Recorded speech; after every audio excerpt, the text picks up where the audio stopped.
Hi, this is Ennis from Never Stop Trucking. We are talking about regulating dispatching agencies.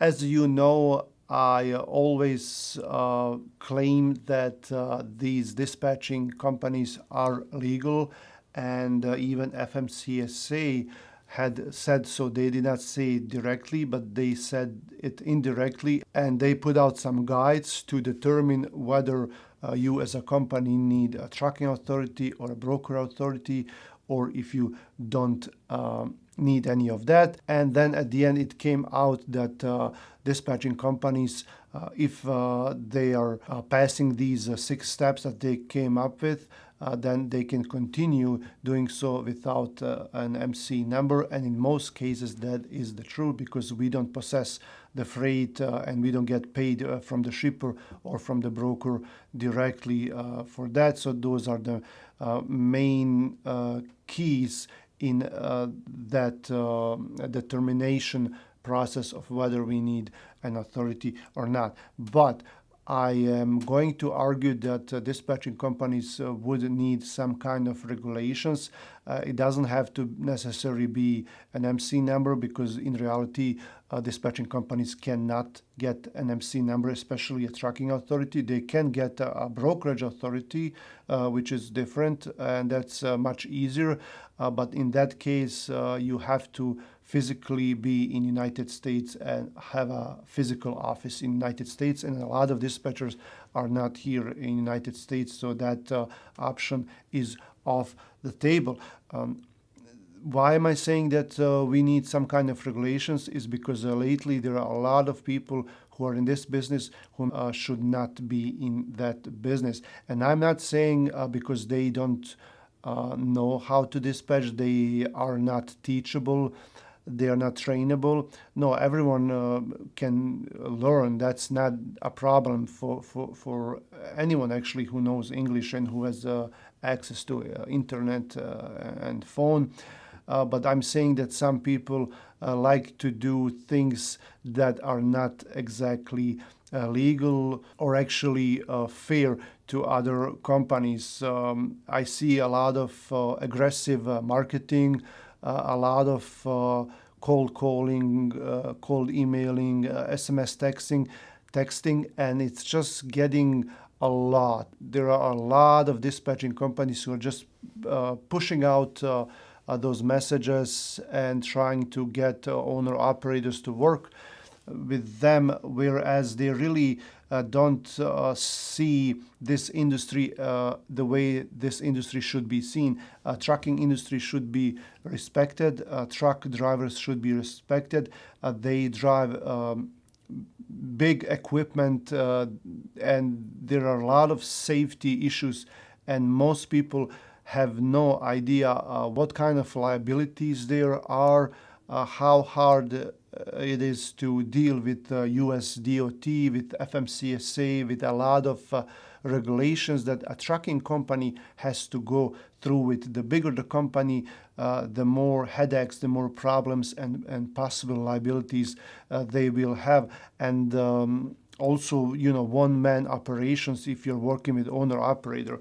So I see that a lot of people are taking it lightly when they're booking loads. They look at these loads just as another line on their pay sheet. Like, okay, well, we did this load, and this load cost $1,000. We're charging 5-6% for our fee, and therefore maybe made $50 to $60 off of that load. And that's the only way they see it. They don't see the actual procedure that authority has to go through to get the authority to be safe on the road, to get on time, drive throughout the night in all kinds of weather, deal with traffic, with drivers, with crazy drivers on the road, deal with DOT, with shippers and the receivers that don't care about drivers, with a lot of brokers that will tell you something that is not true when you book a load. And at the end, there are a lot of expenses there as well. So these trucking companies right now are struggling to make some money. And that should not only be respected. In my opinion, a dispatcher has to know a lot of these things, and maybe it would be the best thing if the dispatcher was actually able to experience some of that in real time. I know it's hard to do that, but in my opinion, as a dispatcher, you should be trained not just how to book loads, not just how to negotiate, but also learn safety regulations, learn how the driver has to deal with everything on a daily basis, their expenses, the safety issues, pre-trip inspections, post-trip inspections, everything that has to do with trucking. All right. In my opinion, someone should test dispatchers whether they're ready for the job or not. So you can learn in few ways. You can learn live in an office environment from someone. Someone can teach you where you can just sit next to them and they will actually teach you, or you can do an online course, whichever way you have a chance to learn. But at the end, I think that someone actually has to test you as a dispatcher to see whether you're fit and whether you're ready and whether you know what you're actually dealing with. I see a lot of people coming into this industry just, hey, it's just another job, and this is a great opportunity to work from home and make some money, maybe make some money on the side, and that is all true. But also you have to be aware of the consequences of your actions, that like anything you do, anything you say might change someone's life. All right, just so you know. You do something wrong. I'm not saying it's going to be your fault 100%, but in the end, you may have contributed to something that changed someone's life. So be very careful when you book loads, when you tell something to the driver before you actually do your research. Like if they ask you to help them out with something, look where the shipper is, the receiver, whether they're open, if they can park overnight, to find the best route for them, anything like that. Just be very careful.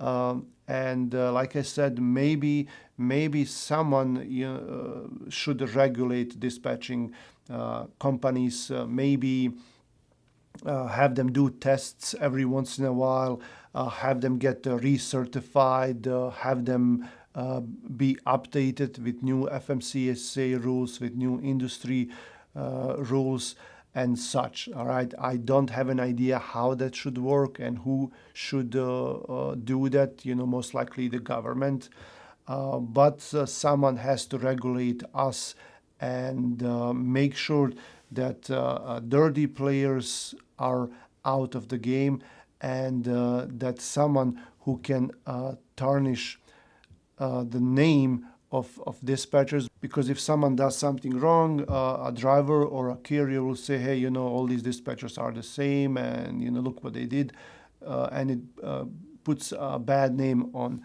everyone of us. All right, let me know in the comment section if dispatchers should be regulated and how, and whether you think if that's an actual good idea. Thanks for watching. Come back for more. Subscribe to the channel. I'll see you guys around.